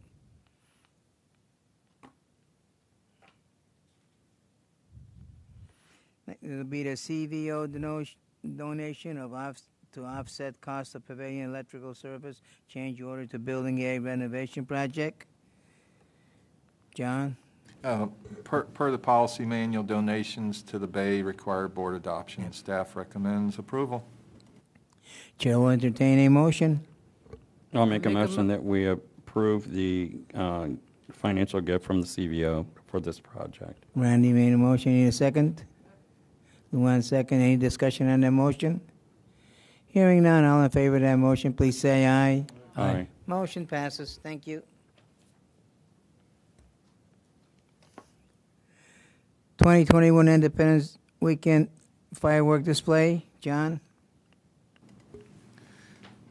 The FY21 budget contains $10,000 as in past years for the annual fireworks display. We have requested a proposal early to try to lock in the best ideal dates. Saturday, July 3rd would be the primary date. If there was a rain out, the makeup would be on Veterans Day again. Due to the overwhelming appreciation that residents have had for the quality of the show, we did not seek a second bid. We recommend the board waive the second bid and approve this proposal from Zambelli in the amount of $10,000. They've done the previous shows for us. Chair will entertain a motion. So moved. Luann, okay, Mr. Mino made a motion. Second, okay. Any discussion on that motion? Yeah, I got a question. Go ahead. I like it around the 4th of July for traditional reasons, but we have more people in the Bay on Veterans Day. Might it be worth a consideration of shooting them off when we have more people around to watch them, or is it better to have it after a street dance? Can I say something? My ahead. my opinion is you do it on 4th of July, because I think a lot of things that we do in the Bay are geared to the winter people. And this is something that's 4th of July is 4th of July, and we should do it then. Okay, any other discussion? Hearing none, all in favor of that motion, please say aye. Aye. Aye. Motion passes. Thank you very much.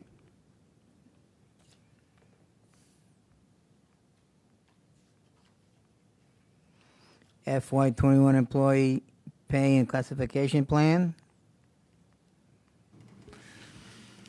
Each year at this time, we bring to the board a pay and classification plan that has each position, tipped, non-tipped, exempt, non-exempt, minimum and maximum ranges. We use this time of year because this will be the last year for a while that the January 1 is the reset of the state's minimum wage. I have listed in the memo our district minimums are slightly higher than the state's.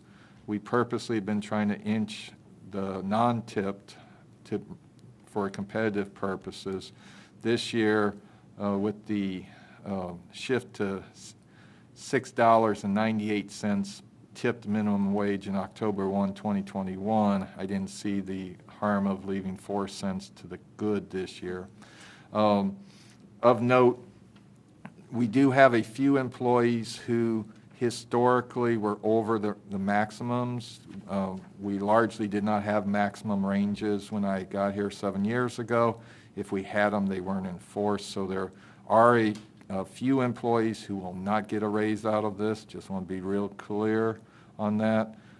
Estimated cost is $73,500. That is what's in the budget for this year. There is a resolution. Staff recommends approval.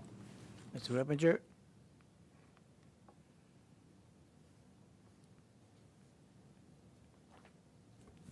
Resolution 2020-15, a resolution of the Barefoot Bay Recreation District superseding and replacing Resolution 2019-17 and adopting an employee pay and classification plan for fiscal year 2020-2021, providing for severability, providing for conflict with other provisions, and providing an effective date. Chair will entertain a motion. I make a motion we accept Resolution 2020-15. Second. I'll second it. Any discussion on that motion? I have a question. I have lots of questions today. If I look at this, if I look at the breakdown of all of our staff and all of the payment plan,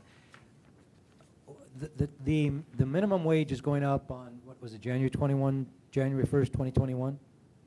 Okay, so right now we have two groups really that are not making minimum wage. Is that correct? Right now, everyone makes above the 2020 minimum wage. In January 1, 2021, it goes up to $865 and $890. $865 and $563. Due to the constitutional amendment passed last month, instead of a January 1 reset, it'll be October 1 for the next 5 years, and that's when it will reset to $10 an hour for non-tipped and $6.98 for tipped. So this covers us good through from January to the end of the fiscal year. We would bring you back a new pay plan for FY22 in September to get people up to the new minimum. Okay, so all right, so it goes from January 1 through the end of September. This would be, but again, there's only the two. There's only the, as I look at the bar supervisors tipped, there's only those two tipped groups that really we're increasing right now. My question was going to be, as we go to that next year, you're not even looking at that yet of how many we have, how many people are below the minimum then? Well, and for the folks in the audience, I put the tipped people up. Yeah. This moves everybody up to, I believe, 2.5%. So when we readjusted this, all these numbers recalculate. Oh. As you can see, and this is part of the impact for folks who have less than positive comments to make about prices in food and beverage. Minimum wage, every employee we have who is a tipped employee will see a raise in October of next year because minimum tipped will be $6.98. And our bar supervisor starts off under $6.98. And So that was my question. Yeah. So next year, it's going up to $6.98 Yeah. as a minimum. So none of those people are going to be there now, correct? They're all going to have Yeah, to be they're- increased. Everybody's going up, and that's going to be part of the challenge that next year's board has to grapple with, because while the majority of these folks make their money from tips, when you look at the non-tip people, you take grades 1 through 6 up to $10 an hour, it doesn't really impact that many people. Sure. When you go the next year and you have pay grade 1 through 10 up to $11, it's good for these people, but what you're going to have, and not to sound negative that anybody would grumble, but the folks here who have been historically paid a few dollars more than minimum wage are going to start to be unhappy because all of a sudden now they're minimum wage employees. And the other thing we're going to experience is other employers will not just move everything up even, they'll start paying their other folks higher. And so it's going to be an interesting discussion, because typically you call this a compression issue. If you go all the way to October 2026, you're up to pay grade 22 probably, a minimum wage, and there's no way in the world you can expect like a building maintenance tech to be working for minimum wage, because other employers will be paying them probably $21 or $23 an hour.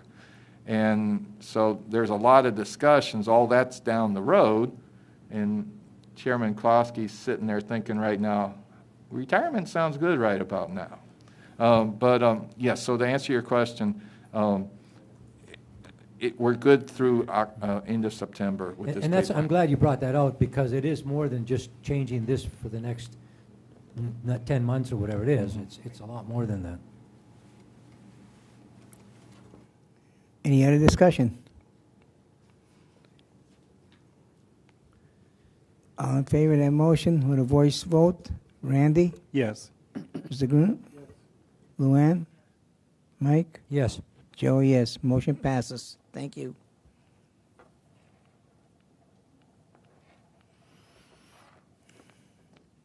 Next is the Violation Committee appointment. John? Mr. Chairman, recently we've had resignations from Mr. Gruneau, who is now on the Board of Trustees, and Ms. Waglin, who moved out of the Bay recently.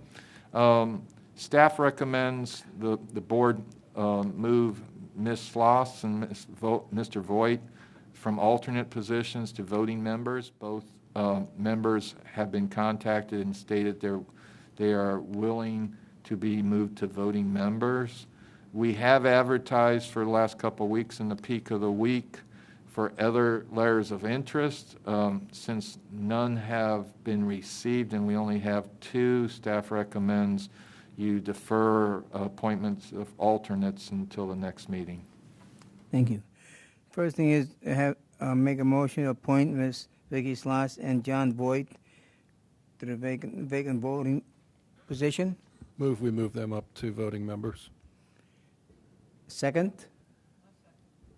Any discussion on that motion? Hearing none, all in favor of that motion, please say aye. Aye. Okay, the second one we will not, because we don't have, we'll be waiting for more people to put in applications for the vacant positions. So we will not do no action on it now.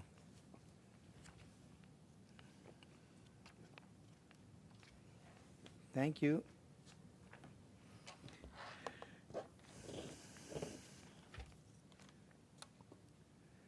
Okay, and then the BOT 2021 regular meeting schedule.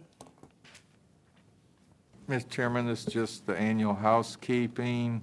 Staff recommends the board approve the proposed meeting dates, and staff will have them advertised.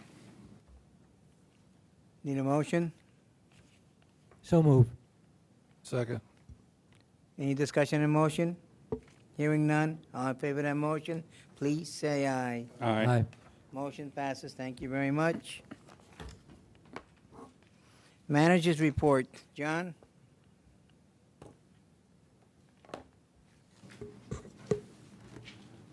ARC meeting on the 24th of November. There were 26 consent items approved. 5 other items were approved, one that was stipulations and one was denied. 3 old business, all were approved, extensions. The next ARC meeting is next Tuesday with 24 items on the agenda. Violations case today had 27 on the agenda.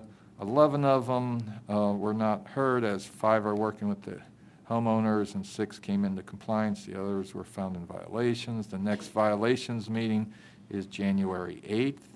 Property services has been busy all around, from holiday activities to trimming trees, the typical maintenance, taking advantage of Pool 2 project to do some work around there. Sadly, removed a large oak that was struck by lightning off of Egret Circle that was along the lake, and continue to troubleshoot different problems and try to keep the place looking the best.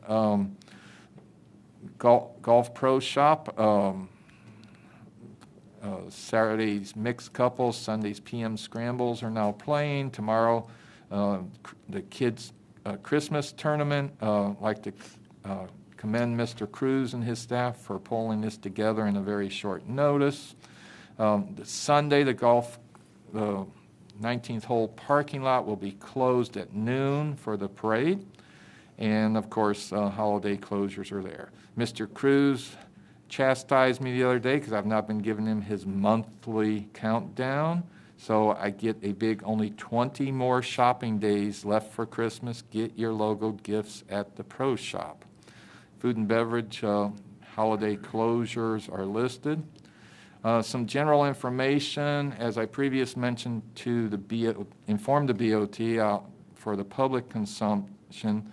The site plan is approved. However, there is no part of our beach where we can put the restroom building without putting 40-foot pilings in the foundation. There is a possibility of getting a variance, but that is not guaranteed.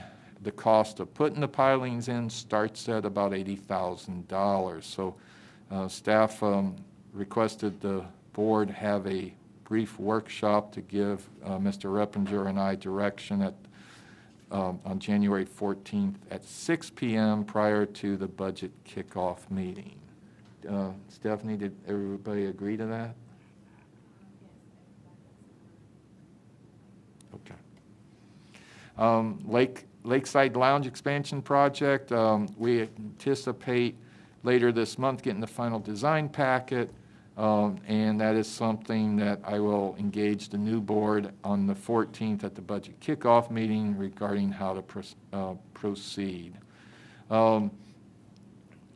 Just for notification of the community, the shopping center electrical system and parking light upgrade design project is substantively complete, although I had to sign a supplemental service proposal for $21 to map all the electrical systems within the rental spaces.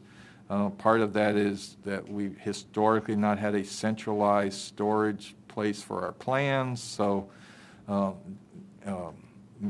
Mr. Getz knows when to give up a futile search, and after trying to locate them, we want to get this project accomplished, so I signed that. Also, I have notified the trustees that I have signed a contract with Omega Technology Solutions to be our new IT vendor starting next month. Although this technically exceeds my spending authority, as I explained to the trustees, the security of our data is more important than anything else I can deal with. So I will be placing an agenda on January 8th to publicly confirm my actions and the details. And before I get to the big announcement, which gives me time to keep Mr. Klosky's picture up on the wall a few minutes longer, I would just like to personally thank Ms. Henderson for her 2 years being a trustee. I have grown as a professional in some of our stimulating conversations we have. Well, although not in public, you've often challenged me on some things privately, and I'm a better person for having worked with you. And I look forward to when COVID is over so we can get back out on the dance floor at the parties that we used to have around here. Kathy Mendes, she deserves recognition at every meeting, but I'll just throw a shout out for this. The one thing I'll say is she had never seen a Dean Martin roast. I can't believe anybody over the age of 30 could say that, but once she saw, and it was one from the 70s that you could probably not have on TV anymore, she embraced it and ran with it, and most of what she did was above her 40 hours that she was putting into her normal job. So I appreciate the effort she did, Mr. Klosky, and we were concerned that the secret was going to get out. Lastly, before the big announcement, I'd just like to thank Guy Watson. Can you come around to the camera and wave at it again, Guy? He's the man, if you watch from home, he's our video guy, and he's been here 5 years. And Jim, can you come out from the back? Jim Hughes is our Wizard of Oz here. He's the man behind the curtain.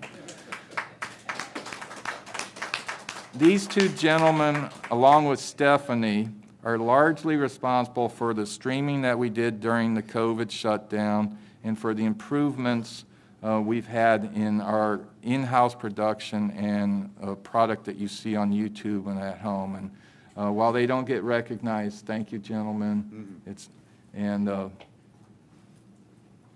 Thank you. So, Mr. Klosky, I've milked the big news about as long as I can. Before I get to it, I'll just say it was hard. It was fun making those funny voices for the refrigerator. I own up to that. When Kathy did for mine, that wasn't fun. So I hate to see you go, but I'm happy for you. I'll never be the same after working with you all these years. You've always sought the best for this place. And not only have you been my boss, but over time we've grown to be friends. And no matter how much Trustee Loveland has tried to bribe me to talk about the road to Sanibel, I won't go there. But the big news, as long-term residents know, I call the North Pole each December to make sure all our residents are going to be on the good list. In some years, it's been harder than others. I've had to barter with Santa to get everybody on the list. This year, when I talked to Santa, and I figured we was going to have to talk about COVID and the golf course, and he said, wait. Joe Klosky's retiring, isn't he? I said, yes, Santa. He said, well, I don't care how bad the rest of the people have been. He's good enough for everybody. So everybody is on Santa's good list, thanks to Joe. That concludes my report. Thank you.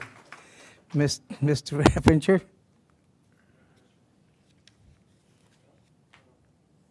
Not on.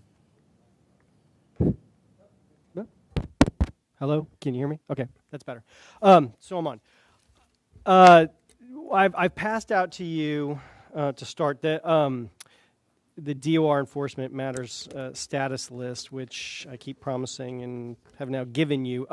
This will give you some idea. This list is kind of a working list, just so you understand what this is. It's kind of an evolving working list of our matters internally that we keep, and so it's constantly evolving. This is just a snapshot of this moment in time of the list. The list is, just to kind of tell you what we have in kind of synopsis, there are 39 DOR cases that we have that are reflected on this list that had been referred at one point in time. 14 of those cases are in compliance. So if you look at the purple on the list, those cases are all in compliance. They're coming off the list. So you'll not see those cases again. They're gone. They are all in compliance. So that brings you down to 25 cases that are reflected on the list. The list is probably easier for purposes of discussion right at the moment, looking back to front. So if you look at the back, those are the latest cases that have been referred. There are 4 cases that were referred at the November meeting that are in the intake process right now and being opened, and complaints are being drafted on. There's 1 case, which is a 5th, that was from May, but we thought it was in compliance, but it turns out we've talked to Rich and we found out that it was not in compliance. So that's also, the complaint on that is also being drafted right now. That's 401 Osprey, so that brings you up there. There are, between the last meeting and now, we filed 6 lawsuits. So 6 lawsuits have been filed on the cases that are, if you go back to front, as you work your way, you'll see each case that we filed a lawsuit on it has an active litigation in parentheses in red. So those are ones that you actually have a lawsuit on that has been filed. On those 6, we are waiting for, on most of them, we're waiting for the summons. I think we got 1 summons back. What happens when you file the complaints is you wait for the clerk to issue the summons and then you serve it. And so what we're on is a schedule for service 7 days out from the summons. So those 6 cases that we've actually filed litigation on, we'll be serving those complaints within 7 days of those summons being issued. We'd like to do them in groups. So that's how we're handling that. So there are 11 on this list. There are 11 out of the cases that are left, not including the 5 intake. There are 11 active litigation cases that are on the list in various states of litigation. That includes the ones that we filed. There are some. That leaves you with about 9 cases on the list that are in various states of prep, depending on what the situation was with a complaint being amended or the compliance status of a case. Those will be filed on in December, and we have the filing dates for each one of those in December. Now, we had thought we were going to file on them earlier, but obviously with COVID and the courts being shut down for a while, we kind of were in that abeyance period for a while. And then obviously we had some matters come up with the referendum and all that stuff. But now we are full go on these cases. You will be seeing these cases move relatively quickly, and we will be trying to get to final judgment on many of them. All of them have December timeframes on them. So if they haven't been filed on yet, within December they will be filed on, assuming that staff gets the complaints back to us and that there are no other, they don't come into compliance, obviously, between that time frame. So that's the list. You can look at that. I will, if you have any questions about specific cases, you can ask those questions of me anytime. I will be trying to update this list more frequently, so hopefully at least once a month. And as we go in, probably the first meeting of every month, you'll get the updated list, and hopefully you'll start to see some more movement toward judgments on those cases. And that's all I have on that right now, unless anyone has any questions. Okay. And then on Blissful Things. So for those of you who Mr. Greneau, I don't even know if you know what we're talking about on Blissful Things, but okay, and anybody in the audience. Blissful Things is an eviction case where the owner had stopped paying rent, or the tenant had stopped paying rent. It was the shop. And we moved for eviction based on the non-payment of rent. The tenant vacated, and now what the case is a case about just about the deficiency in the rental amount. So when you take into account the offset for the space was relet after the tenant left, you're talking about somewhere in the neighborhood of, I was talking to Charles about it before, somewhere in the neighborhood of 30,000, high 20, low 30, somewhere in that range of the damages under the old rent. The prior lessee is claiming that there was a breach of the lease based on conditions of property. So what and we dispute that based on her responses that have been filed in the suit. what we're trying to do is get it to summary judgment, and I thought that we would have done that by now, but we haven't. We need to file an affidavit. I needed to file an affidavit from Mr. Henley setting out the amounts that were actually due before we could set the final hearing. So I have sent that to Mr. Henley. I actually sent it to him today. As soon as we get that back, we can set the hearing. The hearing would be 30 days from the date that we filed the affidavit, assuming that the court has room on its calendar, and we don't really control that. The amount that is due is stagnant. So the fact that we don't have a final judgment or not right at this moment is not really germane to anything related to any potential damages or anything that's outstanding. It's a stagnant amount. Whatever that amount is what it is. So when the court rules, the court's going to rule. It's important to understand that the tenant is claiming that Barefoot Bay breached the lease because of conditions of the property, which again we're disputing. So we'll see what the court does with that factually. But again, what's at issue is that rental amount. So that is, just so everybody's clear, that's what's at issue. Hopefully, if we get it filed and I can get that hearing set in that first week of January, then that would give us a hearing date of, I believe, the 7th, which is a day before the last meeting. And I know this is a favorite case of Mr. Klosky, so we may have that hearing on the 7th, and then that would actually be the day before the last board meeting. So I could give you the update at that last board meeting. But once we get that affidavit filed and the hearing date set, I can let you know. And if anybody has any other questions about it, that's all I have. I have a question. Excuse me if I interrupt somebody. I have a question. How is everything going with the contract for the roof for the shopping center? Is that moving along? Sitting on my desk. Very next thing up. The next thing up? That's the next thing up. You brought this up about discussion on this. You're going to give this out, a monthly report to the board? That's what I want to see, okay. Yep. The other question I was going to ask you was on blissful things, but you must have read my mind because I was going to ask you that, so, okay. That's it. Oh, and I will say, just as in closing, 13 years on this board. 14. For me, 13. Oh, yeah. And when I walked into this room, the only person, I don't know if Miss Krause is not here, but maybe Miss Osborne was here, but, there you are. The only person that was on this board, I think, at that time was Mr. Klosky. And, I've never gone back at the tape to see if you actually voted in favor of hiring me or not. I still don't know to this day. I don't know if I want to know, but I will say that I'm the only one from that board here right now. But I will say that it has been quite a ride, and we've seen it all. I've been here for every dramatic moment in this room, and there were many of them.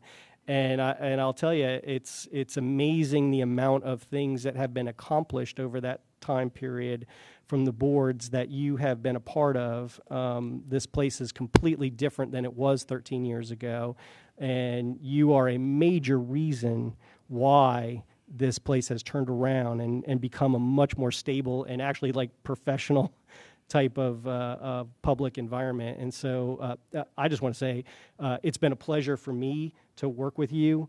And I know I'm not a resident, but I do appreciate your service and your dedication to the district. You really deserve quite a bit of credit for what you've done and for being on this board for so long.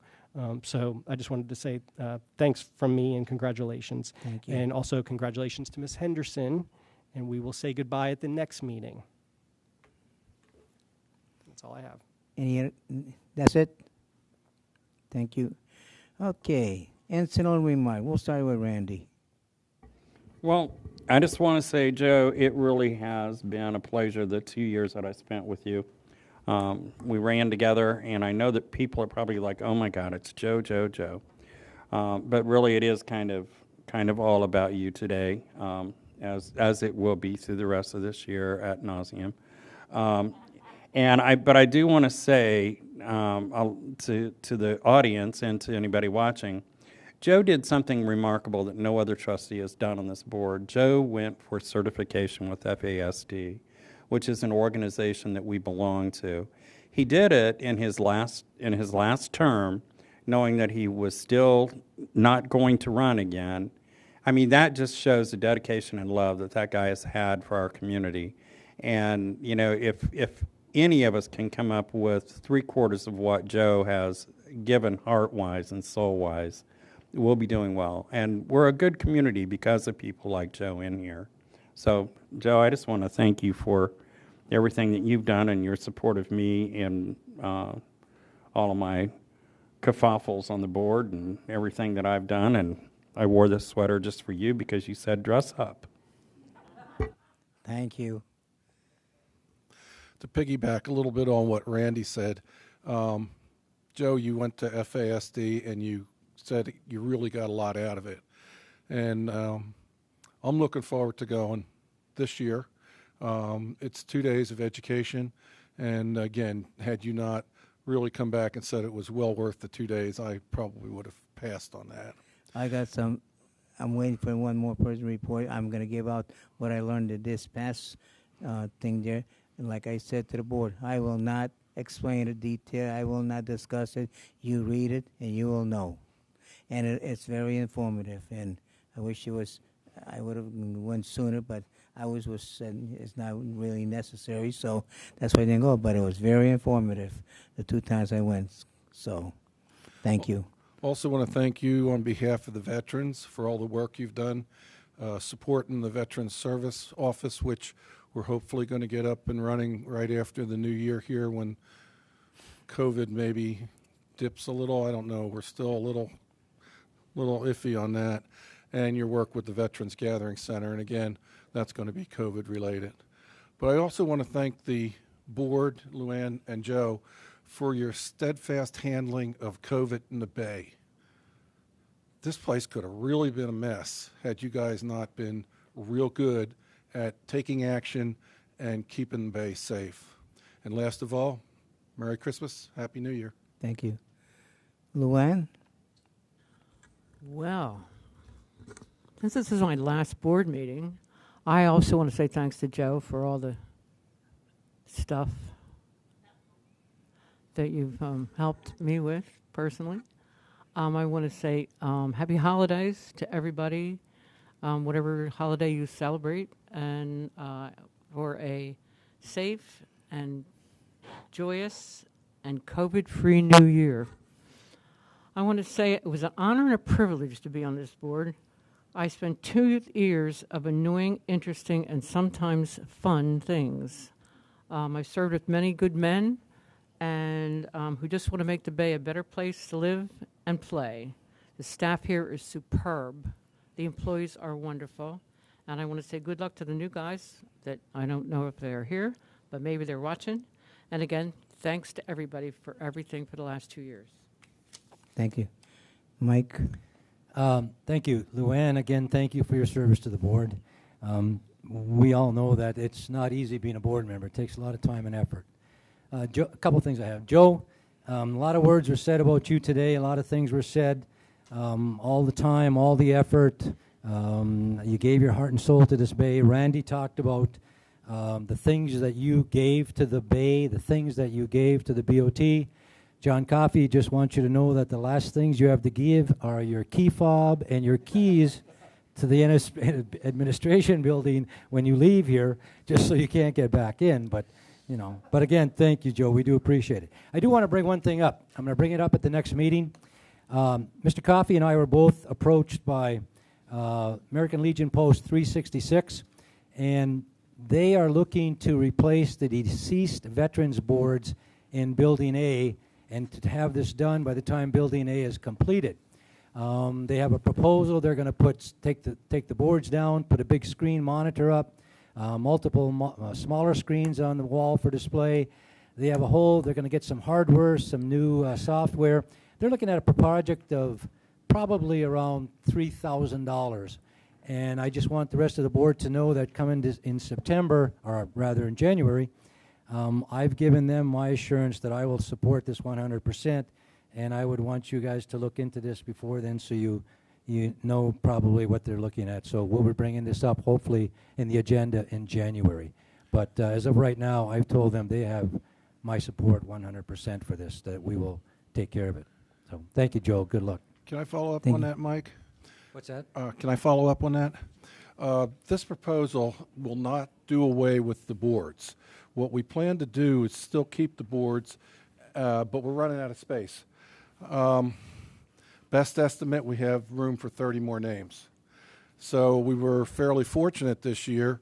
We only had 10 deaths to put on the wall. So, but that's not going to last forever. We did look at an electronic kiosk, but the problem is no computer software programmer wants to take that small of a job. Now, Bruce Amos and the Computer Club is the group I think approached you, Mike. They also approached John. And what we're going to try to do is develop a program where not only can we put the name, the rank, and what branch of service they were in, but maybe a picture. So this is in evolution, but just want to make sure everybody realizes that we're still going to keep the actual wall panels for like we did Veterans Day and things like that. Thank you. On the audience participation, what I did, that's why I asked Randy for a comment. I'm glad what he responded, and Mr. Gruno did, and also Mike. And like I say, no, I do not want to see even the future boards when they're got the audience participation that, you know, anybody at the podium requests that they like to have one of the trustees respond, because that's not the position there.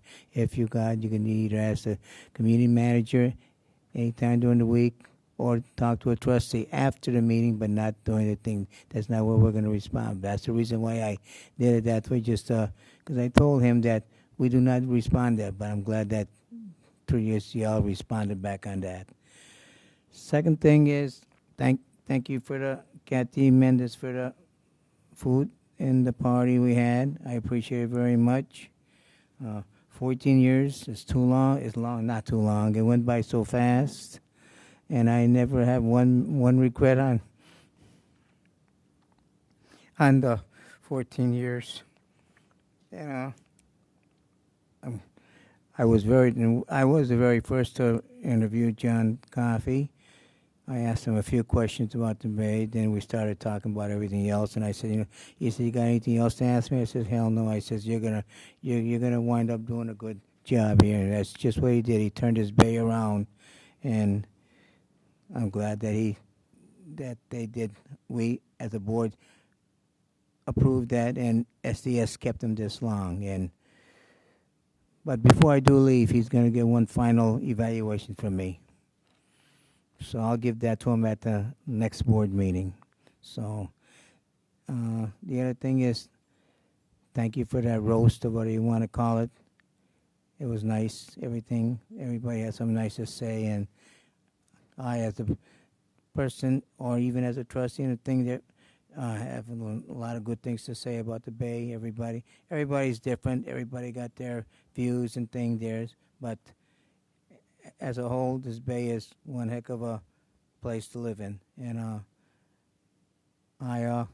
from the day I started being on the board, I always had my heart into it, and never thought of giving up or quitting or anything if I didn't get in my way and all this stuff, because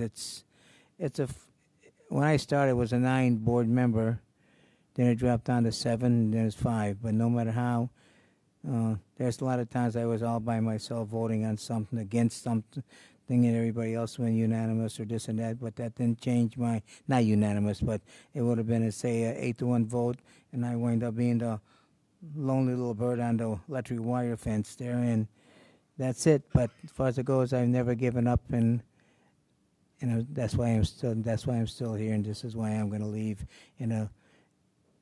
on top, and I love it that way. Thank you very much. Merry Christmas, and don't forget the Christmas parade on Sunday, and the 3 trustees who are going to be in there, they're in the lineup, but I'm going to put them together, and they'll have their golf carts, and we'll put them together. So I guess I know the trustees, I think, are in the 12th spot. Mr. Reppingers is in 11th, and of course, I did get picked as Grand Marshal this year. I had it for the last 2 years. They picked me, and I kept denying and refusing it. Said no, no, no. But this time they pulled a sneak attack on me that I couldn't refuse because they already had it all set up, and so, and of course my chauffeur will be Mr. Coffee. Thank you very much. And otherwise, let me just say, Merry Christmas and a Happy New Year. Thank you very much.